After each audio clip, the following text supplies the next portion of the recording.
right. Hello, everyone. My name is Jessie Smith, and I am a student studying geography and environmental studies as well as sustainability, and I'm currently the Ozone Garden intern over at the Office of Sustainability on campus.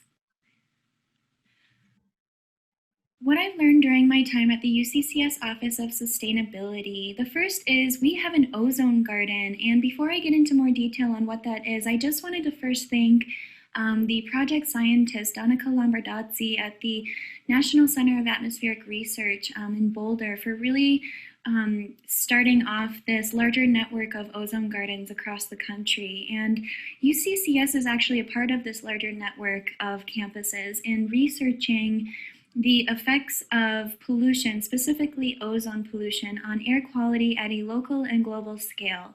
So we'll get more into that as well as some personal work of mine and how to become more sustainably involved.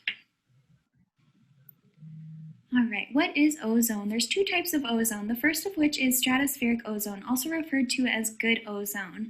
This occurs naturally high in the sky, acting as a sort of sunblock, protecting us from the harsh ultraviolet radiations that the sun emits. The second type of ozone is tropospheric ozone, also referred to as bad ozone. And this occurs unnaturally at ground level where we breathe as a secondary pollutant. And ground level, or O3, is composed of three main ingredients, which include nitrogen oxides, volatile organic compounds, and sunlight. So nitrogen oxides are going to be things like vehicle fumes and electric appliances. Volatile organic compounds are going to be things like paint thinners, cleaning supplies, and other chemicals like that. And when those two things come together in the presence of sunlight and heat, it creates O3. And you can imagine that these O3 levels really spike in the summer season on high temperature days, especially around noon when the sun is at its peak and temperatures are highest. All right, and this is a great illustration of the contrast between the two types of ozone that I just described. So here is the stratospheric ozone high in the sky protecting us from UV rays, and then below that is the tropospheric ozone occurring unnaturally at a ground level where we breathe, really having harsh effects on plant, animal, and human health.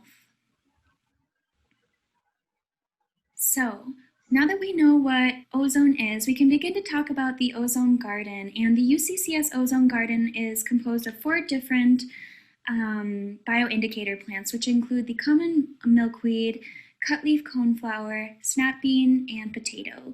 And these bioindicator plants are biologically able to indicate information about their environment by displaying concentrations of ozone pollution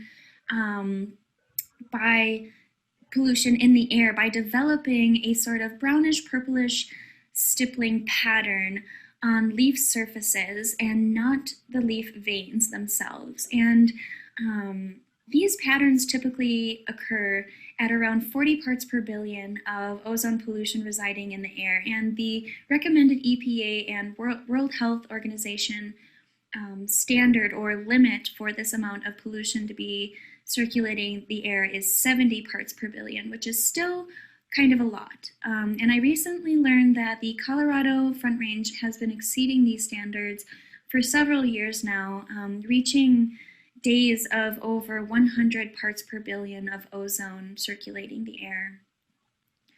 And also, ozone gardens are a useful tool in more isolated areas where scientific technologies such as like satellites and other ozone monitors are unable to reach. So ozone gardens are a very useful tool in the field. All right, below are some examples of bioindicator plants which display visible symptoms of ozone damage. And as you can see, it really ranges. So the one on the far right seems to not have any ozone damage, but if you look very, very closely, there are organized patterns of stippling, that purple brownish stippling that I had previously talked about. But as you go to the left plant here on the side of the screen, it's a lot more developed. So it starts very small and gradually develops as the air becomes dirtier. Why care? The smallest amount of ozone pollution is toxic to humans, plants, and animals and has a major negative effect on ecosystems and the overall annual crop yields. In that, when there's high presence of ozone in the air, this causes the plant stomata to actually close, disallowing photosynthesis, in turn having decreased crop yields for that year. Ozone is also the leading cause of respiratory disease such as asthma. So as you can see, ground level ozone doesn't only affect those with pre-existing respiratory issues, but it also affects people of all ages, including growing children. So try to avoid going out and doing activities during high ozone days to avoid getting a sort of almost the equivalent of a sunburn on your lungs. All right, this is a very busy page, but I pulled all of these suggestions right off of the EPA website to decreasing carbon emissions and lessening the ozone pollution production. So these are just steps that we can all take to lessen our carbon footprint.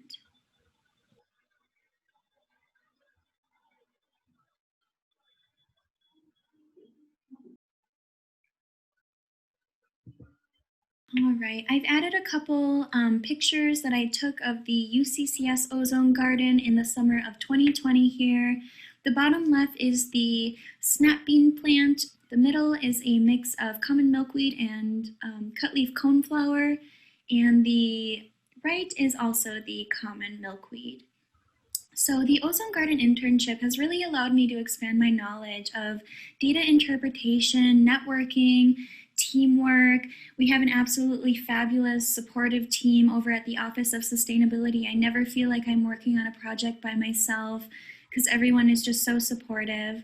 But I've also really learned the importance of air quality to our health and the overall health of the environment. So key points to take away. Air quality in the Colorado Front Range is out of compliance with the EPA and WHO standards. And remember, those standards are 70 parts per billion, and we often exceed that limit. Also, ground level ozone pollution can have significant negative environmental consequences, such as altering carbon capture, hydraulic processes, decreasing crop yields, and altering landscapes, as well as having negative effects on human, plant, and animal health. But ozone gardens and other types of air quality monitoring stations are actually quite ubiquitous. So I encourage all of you to go out there and explore your own area and find these monitoring stations to really have a better idea, get a better understanding of the quality of air that you're breathing in. And you're also able to become more involved by planting your own bioindicator plants. And I've listed that the National Park Service website actually has a very extensive list of different bioindicator plants that you're able to plant yourself. Here are some examples of different ozone gardens across the country. The top left one is the UCCS ozone garden that was originally planted in the front of the SDH back in 2014, I believe, but since has moved to the middle of the SDH and farmhouse. So different location. And the bottom, I'm not sure where the bottom location is in the left-hand corner here, but they have bioindicator plants as well as a ozone monitor, which the UCCS ozone garden will be installing next semester. Exciting stuff. And just to end with some personal work, I was able to create some really awesome sustainable lesson plans for the public, for anybody who wants to use it or learn more about ozone or sustainable practices. But I really wanted to highlight this top ozone garden activity, which you can find and access on the new and improved UCCS Ozone Garden website, or you can just come on into the Sustainability Demonstration House, and we also have them printed off there for anybody who'd like to take a tour. So here are just some additional resources about that NCAR, National Center of Atmospheric Research, where citizen scientists are able to upload their own data onto that bigger network of ozone gardens across the country. And then below is the new and improved link to the Ozone Garden website. All right, thank you so much.